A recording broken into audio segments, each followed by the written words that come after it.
नमस्कार दोस्तों। तो हम लोग कंप्लीट कर रहे थे घटना चक्र की पूरी सीरीज, और इस सीरीज में आज हम लोग बात करेंगे पॉलिटी के अंतर्गत घटना चक्र की 35 नंबर टॉपिक, लोकपाल और महत्वपूर्ण आयोग। काफ़ी इंपॉर्टेंट है। सबसे पहले बात करेंगे थ्योरी पोर्शन की, और उसके तत्पश्चात लगभग आपको 55 के आसपास MCQ भी सॉल्व करने का मौका मिलेगा। तो चलिए क्लास को शुरू करते हैं, लेकिन शुरू करने से पहले चैनल को सब्सक्राइब करना मत भूलिए, क्योंकि आने वाले दिनों में घटना चक्र की एक एक सीरीज, एक एक सब्जेक्ट को कंप्लीट यहाँ पे की जाएगी। चलिए बात करते हैं सबसे पहले हम लोग थ्योरी पोर्शन की, लोकपाल और महत्वपूर्ण आयोग। देखिए, अंतर्राष्ट्रीय स्तर पर नागरिकों की शिकायतों के निवारण हेतु बनाई गई संस्था को ओम्बुड्समैन के नाम से यहाँ पे जाना जाता है। ठीक है, ओम्बुड्समैन के नाम से यहाँ पे जाना जाता है। काफ़ी इंपॉर्टेंट है, इसे आप लोग ध्यान रखिएगा। एक स्वतंत्र पर्यवेक्षी एजेंसी के रूप में इसकी स्थापना 1809 ईस्वी में स्वीडन में हुई थी। भारतीय लोकतांत्रिक व्यवस्था के अंतर्गत जन शिकायतों के निवारणार्थ ओम्बुड्समैन के समकक्ष केंद्रीय स्तर पर लोकपाल एवं राज्यों के स्तर पर लोकायुक्तों की नियुक्ति का प्रावधान है। बिल्कुल इंटरनेशनल एजेंसी की तरह यहाँ पे अब सेंटर में भारत के और स्टेट में बनाने की जरूरत हुई। 5 जनवरी 1966 को ईस्वी को मोरारजी देसाई की अध्यक्षता में गठित प्रशासनिक सुधार आयोग ने भारत में लोकपाल एवं लोकायुक्त की स्थापना का सुझाव दिया था।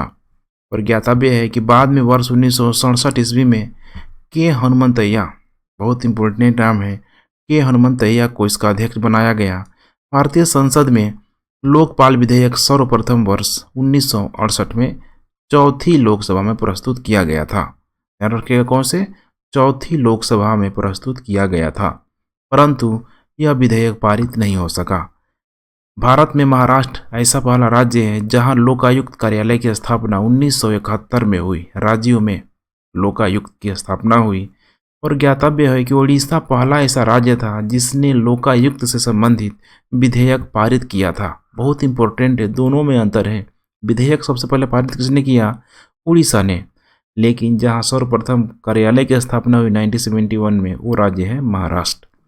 मगर वर्ष 1980 तक उस पर आगे कोई कार्यवाही नहीं हुई, अर्थात उड़ीसा में। उत्तर प्रदेश लोक आयुक्त अधिनियम 1975 के तहत लोकायुक्त अपना प्रतिवेदन राज्यपाल को सौंपता है, जो उसे विधानमंडल के दोनों सदनों में प्रस्तुत करवाता है। वर्ष 1993 में गठित ओहरा समिति का संबंध राजनेताओं और अपराधियों के बीच गठजोड़ की जांच करने से था। राजमन्नार आयोग ने भारतीय प्रशासनिक सेवा एवं भारतीय पुलिस सेवा को समाप्त करने की सिफारिश की थी। वर्ष 1993 में अनुच्छेद 123 के तहत अपने अधिकारों का प्रयोग करते हुए तत्कालीन राष्ट्रपति ने मानव अधिकार संरक्षण अध्यादेश जारी किया था। और ज्ञातव्य है कि मानव अधिकार संरक्षण अधिनियम 28 सितंबर 1993 को लागू हुआ था। राष्ट्रीय मानव अधिकार आयोग एक गैर संवैधानिक निकाय है। इसका गठन देखिए 12 अक्टूबर 1993 को किया गया। इसके अध्यक्ष एवं सदस्यों की नियुक्ति राष्ट्रपति के द्वारा की जाती है। किसके द्वारा? राष्ट्रपति के द्वारा। राष्ट्रीय मानव अधिकार आयोग के अध्यक्ष एवं सदस्यों की नियुक्ति के लिए गठित समिति में शामिल है, बहुत इंपॉर्टेंट है, देखिए, प्रधानमंत्री, गृह मंत्री, लोकसभा एवं राज्यसभा में विपक्ष के नेता, लोकसभा अध्यक्ष तथा राज्यसभा का उपाध्यक्ष। इन सारे ही पदों को आप ध्यान से देखिए, प्रधानमंत्री, गृह मंत्री, लोकसभा अध्यक्ष, ठीक है, लोकसभा एवं राज्यसभा के विपक्ष के यहाँ पे नेता, ठीक है, लोकसभा के अध्यक्ष हैं यहाँ पे, लेकिन बाद में उसका मेंशन यहाँ पे किया गया है। इसके अलावा राज्यसभा का उपाध्यक्ष। राष्ट्रीय मानव अधिकार आयोग की शक्ति मात्रा सलाहकारी प्रकृति की यहाँ पे होती है। जो भी यहाँ पे होते हैं राष्ट्रीय मानव अधिकार आयोग की, इसमें भी रिटायर्ड यहाँ पे जज भी होते हैं। इसमें एक महिला को सदस्य के रूप में नियुक्त करना अनिवार्य है। राष्ट्रीय मानव अधिकार आयोग का अध्यक्ष अनिवार्यतः उच्चतम न्यायालय का सेवानिवृत्त मुख्य न्यायाधीश होना चाहिए। राज्य मानव अधिकार आयोग के अध्यक्ष एवं सदस्यों की नियुक्ति संबंधी राज्य के राज्यपाल द्वारा की जाती है। सूचना का अधिकार अधिनियम 2005 में वर्णित है कि केंद्रीय सूचना आयुक्त का कार्यकाल 5 वर्ष या 65 वर्ष की आयु तक होता है। बिंदेश्वरी प्रसाद मंडल की अध्यक्षता में वर्ष 1979 में बहुत इंपॉर्टेंट मंडल आयोग का गठन किया गया था। मंडल आयोग का प्रमुख कार्य था सामाजिक और शैक्षणिक रूप से पिछड़े लोगों की पहचान करना। संविधान के अनुच्छेद 315 के द्वारा संघ के लिए लोक सेवा आयोग और प्रत्येक राज्य के लिए एक लोक सेवा आयोग की व्यवस्था की गई है। संघ लोक सेवा आयोग के अध्यक्ष एवं सदस्यों की नियुक्ति राष्ट्रपति द्वारा की जाती है, जबकि राज्य लोक सेवा आयोग के अध्यक्ष एवं सदस्यों की नियुक्ति का प्राधिकार संबंधित राज्य के राज्यपाल के पास सुरक्षित होता है, अर्थात राज्यपाल के द्वारा नियुक्ति की जाती है। संविधान के अनुच्छेद 323 के अनुसार संघ लोक सेवा आयोग अपना वार्षिक प्रतिवेदन राष्ट्रपति को, जबकि राज्य लोक सेवा आयोग अपना वार्षिक प्रतिवेदन राष्ट्रपति को सौंपता है। संविधान के अनुच्छेद 322 के अनुसार संघ लोक सेवा आयोग के व्यय भारत की संचित निधि पर, जबकि राज्य लोक सेवा आयोग के व्यय संबंधित राज्य की संचित निधि पर यहाँ पे भारित होते हैं। तो ये रहा इम्पोर्टेंट जितना भी थ्योरी था हम लोगों ने देख लिया। अब आइए बात करते हैं हम लोग 55 MCQ की। पहला प्रश्न है, भारत में लोकपाल एवं लोकायुक्त की स्थापना का सुझाव दिया था। किसने दिया हुआ था? तो यहाँ पे प्रशासनिक सुधार आयोग के द्वारा दिया गया था। भारत में लोकपाल एवं लोकायुक्त की स्थापना का सुझाव प्रथम प्रशासनिक सुधार आयोग ने दिया था। इस आयोग का गठन 5 जनवरी 1966 को मोरारजी देसाई की अध्यक्षता में किया गया था। बाद में 1967 में के हनुमंतैया को इसका अध्यक्ष बनाया गया। आयोग का कार्यकाल 1970 में समाप्त हुआ और ओम्बुड्समैन का भारतीय प्रतिमान लोकपाल है। एक स्वतंत्र पर्यवेक्षी एजेंसी के रूप में इसकी स्थापना सर्वप्रथम 1809 ईस्वी में स्वीडन में की गई थी। किसके? तो ओम्बुड्समैन की बात की जा रही है। सही उत्तर चुने। राज्य स्तर पर लोक आयुक्त की नियुक्ति का सर्वप्रथम अनुशंसा किसने की थी? सर्वप्रथम जो अनुशंसा की थी भारत का प्रशासनिक सुधार आयोग 1966 से 67 के बीच। ओम्बुड्समैन का भारतीय प्रतिमान है, क्या है? लोकपाल। निम्न में से किस आयोग समिति ने स्थानीय संस्था ओम्बुड्समैन बनाने का यहाँ पे सुझाव दिया हुआ था? प्रथम प्रशासनिक सुधार आयोग के द्वारा। प्रशासनिक सुधार आयोग 1967 जिसने पहली बार लोकपाल तथा लोकायुक्त बनाने की संस्तुति की थी, ये अध्यक्ष थे। इसके अध्यक्ष यहाँ पे कौन थे? मोरारजी देसाई। एक बार प्रथम प्रशासनिक सुधार आयोग की स्थापना जनवरी 1966 में हुई। इसके अध्यक्ष मोरारजी देसाई थे। वर्ष 1967 में मोरारजी देसाई के देश के उप प्रधानमंत्री बन जाने के बाद इसके अध्यक्ष के हनुमंतैया बने। वर्ष 1970 में इस आयोग ने अपनी रिपोर्ट प्रस्तुति की थी। इस आयोग ने पहली बार लोकपाल तथा लोकायुक्त बनाने की संस्तुति की थी। क्वेश्चन नंबर 6, संसद में पहला लोकपाल विधेयक कब रखा गया था? संसद में पहला लोकपाल विधेयक कब रखा गया था? इसका करेक्ट उत्तर हो जाएगा 1968 में। संसद में पहला लोकपाल विधेयक वर्ष 1968 में चौथी लोकसभा में प्रस्तुत किया गया, जहां यह 1969 में पारित भी हुआ, परंतु राज्यसभा में लंबित रहने की स्थिति में ही चौथी लोकसभा के विघटित होने के कारण यह विधेयक समाप्त हो गया था। क्वेश्चन नंबर 7, निम्नलिखित में से किसमें उच्चतर न्यायालयों के न्यायाधीशों की नियुक्ति में कार्यपालिका, विधायिका एवं मुख्य न्यायाधीश की भागीदारी की अनुशंसा यहाँ पे की गई है? किसमें की गई है? वो हो जाएगा यहाँ पे द्वितीय प्रशासनिक सुधार आयोग में। द्वितीय प्रशासनिक सुधार आयोग के द्वारा उच्चतम न्यायालयों के न्यायाधीशों की नियुक्ति में कार्यपालिका, विधायिका एवं मुख्य न्यायाधीशों की भागीदारी की अनुशंसा की गई है। क्वेश्चन नंबर 8, लोकपाल विधेयक 2011 के संबंध में निम्न में से कौन सा कथन यहाँ पे सही है? किसके बारे में? लोकपाल विधेयक 2011। ध्यान रखिएगा, काफ़ी ठीक है, वे वही अन्ना हजारे के नेतृत्व में जो हुआ था उस समय। देखिए ऑप्शन क्या क्या है। लोकसभा में 4 अगस्त 2011 को इसे पुनः स्थापित किया गया था, बिल्कुल सही है। श्री पी चिदम्बरम गृह मंत्री द्वारा इसे पुनः स्थापित किया गया था। श्री पी चिदम्बरम गृह मंत्री द्वारा पूरा स्थापित किया था, ये गलत है। इसे अस्थायी समिति को भेज दिएगा, बिल्कुल सही है। सिविल सोसाइटी के सदस्यों के द्वारा इसे कमजोर कहा गया, ये भी बिल्कुल सही है। अर्थात करेक्ट उत्तर हो जाएगा 1, 3 और 4। ठीक है, तो लोकसभा में देखिए यहाँ पे 4 अगस्त 2011 को संसदीय कार्य मंत्री बी नारायण स्वामी द्वारा प्रस्तुत किया गया। तत्पश्चात इसे संसद की कार्मिक लोक शिकायत तथा विधि एवं न्याय पर अस्थायी समिति के पास भेजा गया। सिविल सोसाइटी के सदस्यों के द्वारा इसे कमजोर माना गया, अतः दिए गए कथन में 1, 3 और 4 ही यहाँ पे सही है। उल्लेखनीय है कि बाद में लोकपाल व लोकायुक्त से संबंधित विधेयक 1 जनवरी 2014 से यहाँ पे कानून का रूप, यहाँ पे ध्यान रखिएगा, ले चुका है।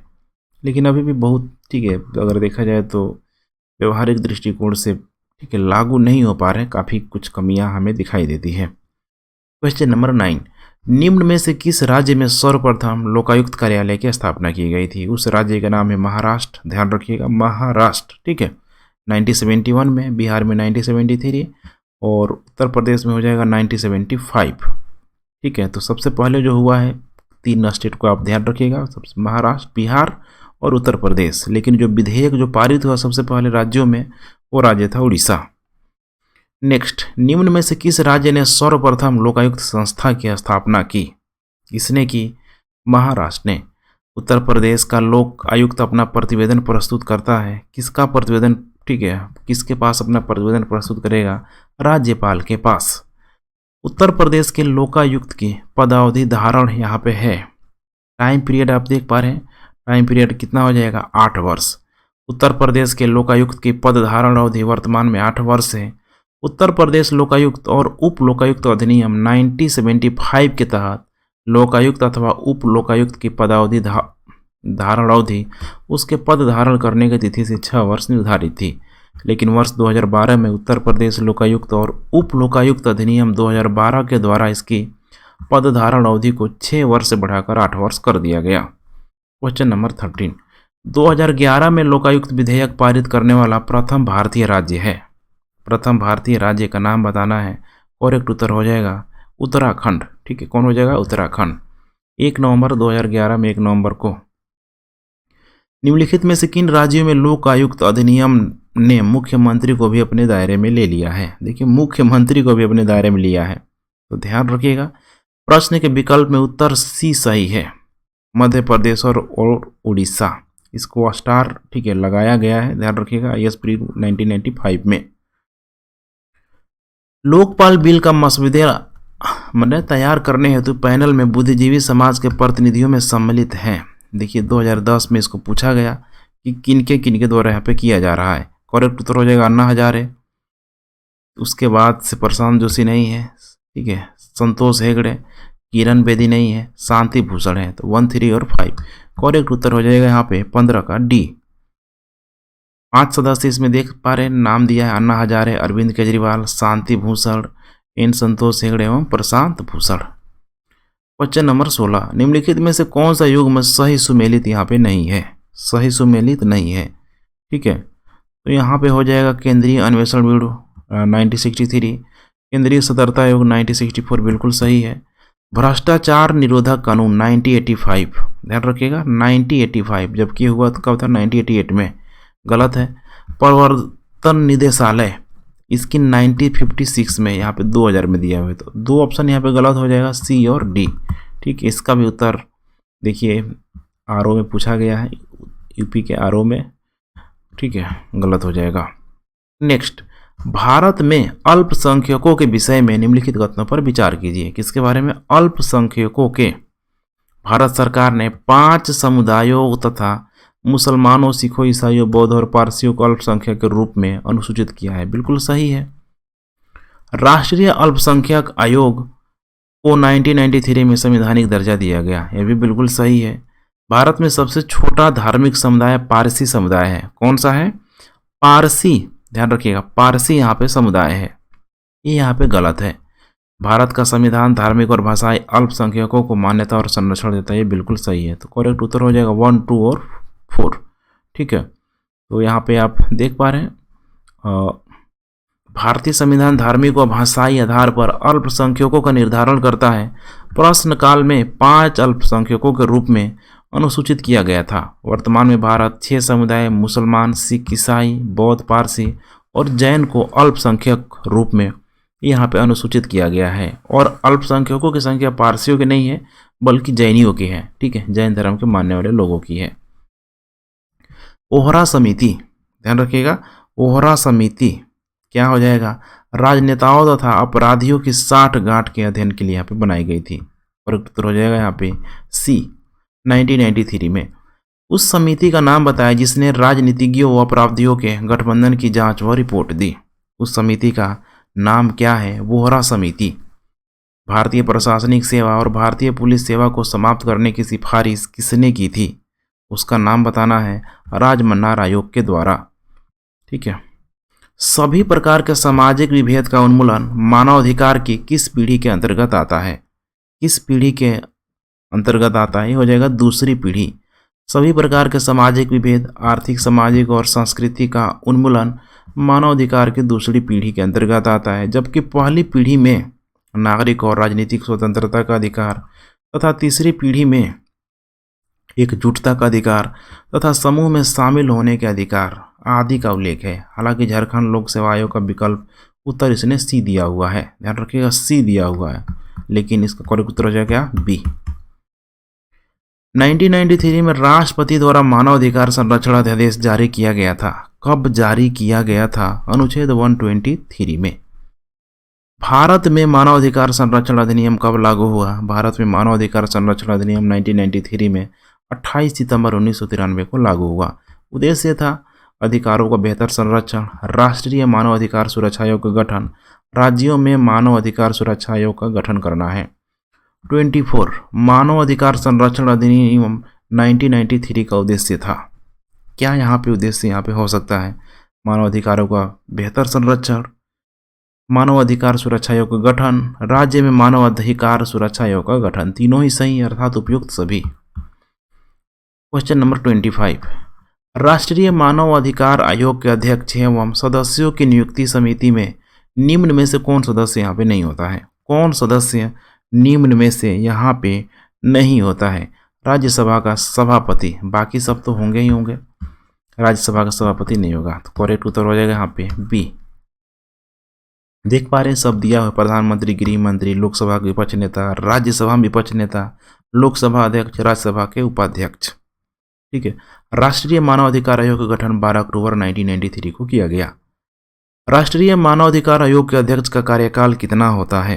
कार्यकाल टाइम पीरियड बताना है, इसका हो जाएगा 5 वर्ष। मानवाधिकार संरक्षण अधिनियम की धारा 6 सब आर्टिकल 1 के अनुसार अध्यक्ष के रूप में किया गया व्यक्ति अपने पद ग्रहण करने की तिथि से 5 वर्ष की अवधि तक अथवा 70 वर्ष मैंने जो पहले आ जाए ये आप धारण करेगा। मानवाधिकार संरक्षण अधिनियम 1993 की धारा 3 में राष्ट्रीय मानवाधिकार आयोग के गठन का प्रावधान है। इसके अनुसार राष्ट्रीय मानवाधिकार आयोग का अध्यक्ष वही व्यक्ति होगा जो उच्चतम न्यायालय का मुख्य न्यायाधीश रह चुका हो। क्वेश्चन नंबर 27 भारत के राष्ट्रीय मानवाधिकार आयोग के विषय में निम्नलिखित कथनों पर विचार कीजिए। ठीक है, आइए देखते हैं क्या क्या है यहाँ पे। पहला है इसका अध्यक्ष अनिवार्य रूप से भारत का सेवानिवृत्त न्यायमूर्ति होना चाहिए, बिल्कुल सही है। इसकी प्रत्येक राज्य में राज्य मानवाधिकार आयोग के नाम से संस्थापना है, ऐसा नहीं है। इसकी शक्तियाँ केवल सिफारिश प्रकृति की है, बिल्कुल सही है, केवल सिफारिश कर सकता है। आयोग के एक सदस्य के रूप में एक महिला को नियुक्त करना आज्ञापरक, ये भी बिल्कुल सही है। और एक उत्तर हो जाएगा 1, 3 और यहाँ पे 4 हो जाएगा। तो ध्यान रखिएगा भारत का राष्ट्रीय मानवाधिकार आयोग का अध्यक्ष अनिवार्य रूप से भारत का सेवानिवृत्त मुख्य न्यायमूर्ति होना चाहिए, अनिवार्य मैंडेटरी है। इसकी शक्तियाँ सिफारिश प्रकृति है। चूंकि राष्ट्रीय महिला आयोग के अध्यक्षा राष्ट्रीय मानवाधिकार आयोग के सदस्य अनिवार्य रूप से होती है, अतः कथन 4 भी सही है। राज्यों के मानवाधिकार आयोग के गठन राज्यों द्वारा किया जाता है और वे राष्ट्रीय मानवाधिकार आयोग के भाग या इकाई नहीं होते हैं। 28 मानवाधिकार संरक्षण अधिनियम 1993 की किस धारा में लोक सेवकों को यहाँ पे परिभाषित किया गया है? किसमें किया गया है? तो धारा 2 का M, धारा 2 का M। ठीक है, इसके अनुसार आईपीसी की धारा 21 में शामिल लोग सरकारी सेवक माने जाएंगे। क्वेश्चन नंबर 29 निम्न पर विचार कीजिए और नीचे दिए गए कूट से सही का उत्तर चुनना है। 29 नंबर कथन राष्ट्रीय मानवाधिकार आयोग का अध्यक्ष वह व्यक्ति होता है जो भारत का मुख्य न्यायाधीश रह चुका हो, बिल्कुल सही है। कारण उक्त आयोग का अध्यक्ष का कार्यकाल 5 वर्ष अथवा 70 वर्ष की आयु पर्यंत जो भी पहले हो धारित करता है, ये भी बिल्कुल सही है। इसीलिए ए और आर दोनों क्या है? सही है। नेक्स्ट राष्ट्रीय मानवाधिकार आयोग अधिनियम 1993 के अनुसार निम्नलिखित में से कौन इस आयोग का अध्यक्ष यहाँ पे बन सकता है? कौन इस आयोग का अध्यक्ष बन सकता है? कौन? केवल भारत का कोई सेवानिवृत्त मुख्य न्यायाधीश। क्वेश्चन नंबर 31 राज्य मानव अधिकार आयोग के अध्यक्ष और सदस्यों की नियुक्ति निम्न में से किसके द्वारा की जाती है? किसके द्वारा की जाती है? ठीक है, तो इसमें राष्ट्रपति, राज्यपाल, उच्च न्यायालय के मुख्य न्यायमूर्ति, किसी के द्वारा नहीं, उपरोक्त में से कोई नहीं। ऑप्शन हो जाएगा डी। राज्य मानवाधिकार आयोग के अध्यक्ष और सदस्यों की नियुक्ति राज्यपाल द्वारा की जाती है। राज्यपाल द्वारा यह नियुक्तियां एक समिति की सिफारिश के आधार पर की जाती है, जिसके अध्यक्ष माने मुख्यमंत्री हैं, यहाँ पे अध्यक्ष होते हैं, तथा सदस्यों के रूप में विधानसभा अध्यक्ष, राज्य गृह मंत्री तथा विधानसभा में विपक्ष का नेता शामिल होते हैं। क्वेश्चन नंबर 32, निम्न में से कौन सा एक राज्य मानव अधिकार आयोग के कार्य नहीं है? कौन सा एक राज्य मानव अधिकार आयोग का कार्य, यहाँ पे ध्यान रखिएगा, क्या है? नहीं है। करेक्ट उत्तर हो जाएगा मानव अधिकारों का उल्लंघन करने वालों को सजा देना। ये काम नहीं है, सिर्फ उसका काम है रिकमेंड करना। निम्न में से कौन सी एक संवैधानिक संस्था यहाँ पे नहीं है? संवैधानिक संस्था नहीं है मानव अधिकार आयोग। निम्न में से किस एक की परिस्थिति अन्य तीनों से भिन्न है? किसकी यहाँ पे भिन्न है? राष्ट्रीय मानवाधिकार आयोग की। राष्ट्रीय मानवाधिकार आयोग एक संविधानेतर निकाय है, जबकि अन्य तीनों माने जो भी दिया गया है पिछड़ी जाति, ठीक है, आर्टिकल 340 से, वित्त आयोग 280 से एवं निर्वाचन आयोग 324 से संवैधानिक निकाय है। 35 नंबर, निम्न में से कौन संवैधानिक प्राधिकरण है? संवैधानिक प्राधिकरण है, नीचे दिए गए कूट से सही का उत्तर यहाँ पे चुनना है। चलिए बात करते हैं यहाँ पे। राज्य निर्वाचन आयोग बिल्कुल सही है, राज्य वित्त आयोग बिल्कुल सही है, ठीक है। इसके अलावा जिला पंचायत भी सही है। राज्य निर्वाचन अधिकारी, ध्यान रखिएगा, राज्य निर्वाचन अधिकारी, ठीक है, ये यहाँ पे नहीं हो सकता है। करेक्ट उत्तर हो जाएगा बी, ठीक है। राज्य निर्वाचन आयोग और राज्य निर्वाचन आयुक्त संविधान के अनुच्छेद 233 का सब आर्टिकल ट के तहत, राज्य वित्त आयोग अनुच्छेद 233 सब आर्टिकल झ के तहत तथा जिला पंचायत अनुच्छेद 233 के ख के तहत संवैधानिक प्राधिकरण है। जबकि राज्य निर्वाचन अधिकारी, स्टेट इलेक्टोरल ऑफिसर या मुख्य निर्वाचन अधिकारी पद नाम संवैधानिक प्राधिकरण यहाँ पे नहीं है। नेक्स्ट 36 नंबर, संविधान पुनरीक्षण के लिए नियुक्त राष्ट्रीय आयोग से संबंधित निम्नलिखित कथनों पर विचार करना है। आइए विचार करके देखते हैं। इसकी रिपोर्ट अनुशंसात्मक प्रकृति से होगी, बिल्कुल सही है। इसकी नियुक्ति संसद के अनुमोदन से हुई है, गलत है। इसकी अध्यक्षता जस्टिस MN वेंकटचलैया कर रहे हैं, बिल्कुल सही है। यह देश की सामाजिक आर्थिक आवश्यकता पर अपना ध्यान केंद्रित करेगी। अब ऐसा यहाँ पे कुछ नहीं है, ठीक है, इसलिए करेक्ट उत्तर हो जाएगा सिर्फ और सिर्फ बी। देखिए 2002-3 में पूछा गया है।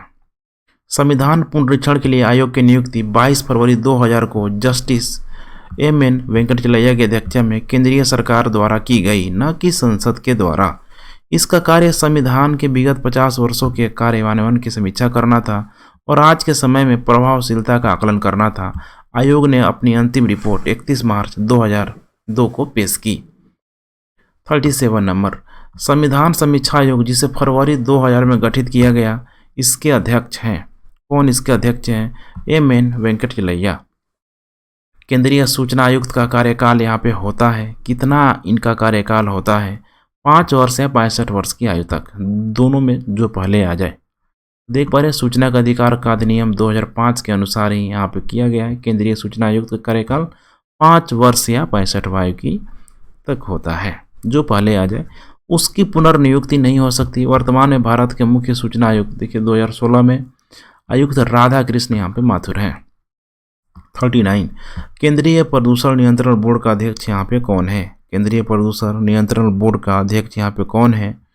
राष्ट्रपति, प्रधानमंत्री, उपराष्ट्रपति, पर्यावरणीय मंत्री। यहाँ पे आप देख पा रहे हैं जल प्रदूषण निवारण एवं नियंत्रण अधिनियम 1974 के अनुसार केंद्रीय प्रदूषण नियंत्रण बोर्ड का एक पूर्णकालिक अध्यक्ष होगा।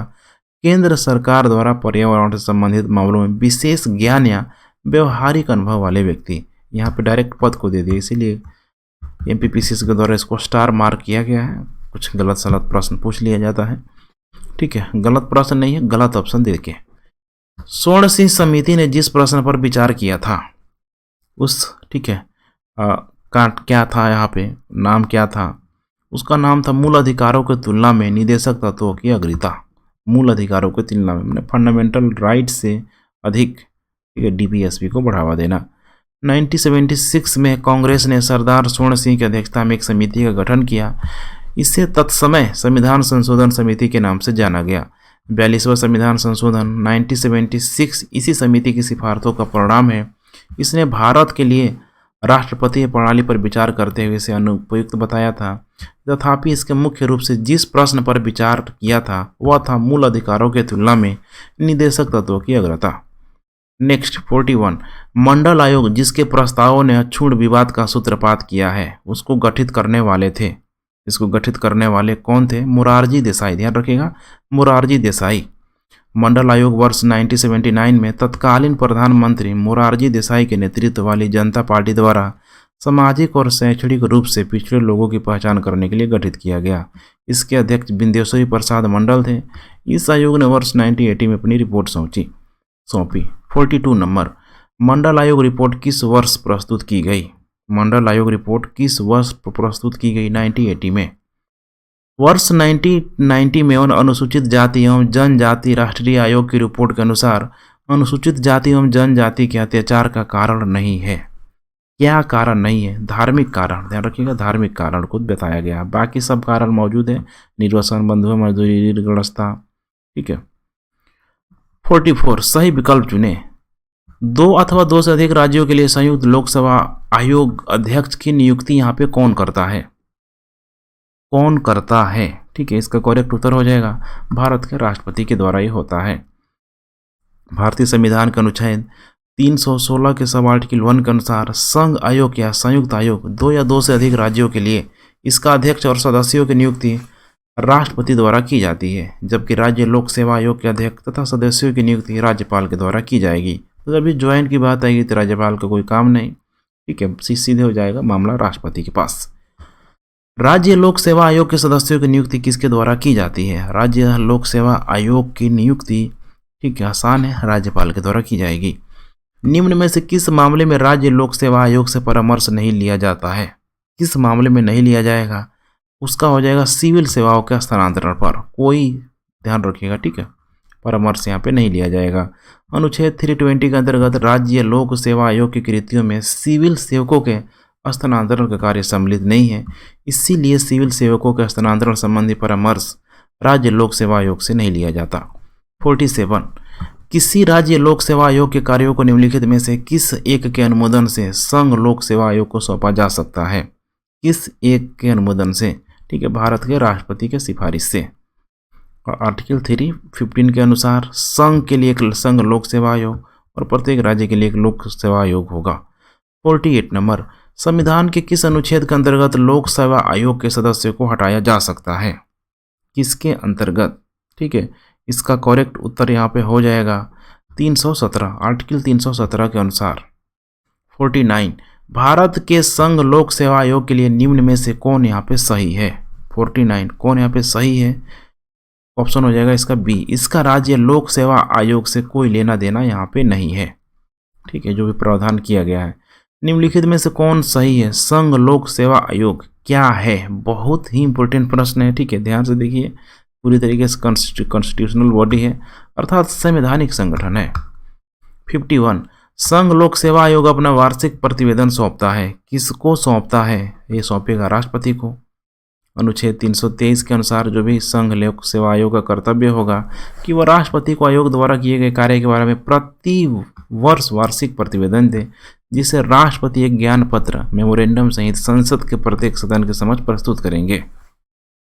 ठीक है, और ये बाध्य नहीं होगा कि संसद इसको माने ही माने। यूनियन पब्लिक सर्विस कमीशन की प्रथम महिला अध्यक्ष का नाम क्या है? प्रथम महिला अध्यक्ष का नाम है रोज बैथ्यू। श्रीमती रोज एम बैथ्यू संघ लोक सेवा आयोग की प्रथम अध्यक्ष थी। 1992 से 1996 के दौरान इस पद पर रही। क्वेश्चन नंबर 53 निम्नलिखित में से भारतीय संविधान का कौन सा अनुच्छेद प्रसाद का सिद्धांत यहाँ पे उल्लिखित करता है? राष्ट्रपति बोलता है, ठीक है, बाकी भाई राष्ट्रपति के प्रसाद पर्यंत्र, इस आर्टिकल को यहाँ पे, ठीक है, आपको डिफाइन करना है कौन सा आर्टिकल है यहाँ पे चूज करना है। वो हो जाएगा अनुच्छेद 310।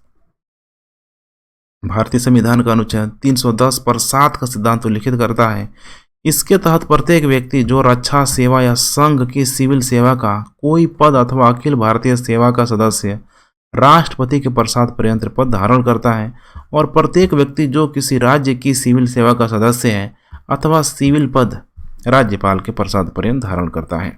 54 नंबर, उत्तर प्रदेश लोक सेवा आयोग के व्यय किस निधि पर भारित होते हैं? किस निधि पर भारित होते हैं? राज्य की संचित निधि पर। ध्यान रखिएगा, राज्य की संचित निधि पर। 55 नंबर, भारत में पहली बार लोक सेवा आयोग की स्थापना जिस अधिनियम से हुई थी वह कौन सा एक्ट था? कौन सा एक्ट था? ठीक है, इसका करेक्ट उत्तर हो जाएगा काउंसिल एक्ट 1909। ठीक है, काउंसिल एक्ट 1909। ठीक है, सॉरी, काउंसिल एक्ट 1909 नहीं होगा। ठीक है, गवर्नमेंट ऑफ इंडिया एक्ट 1919।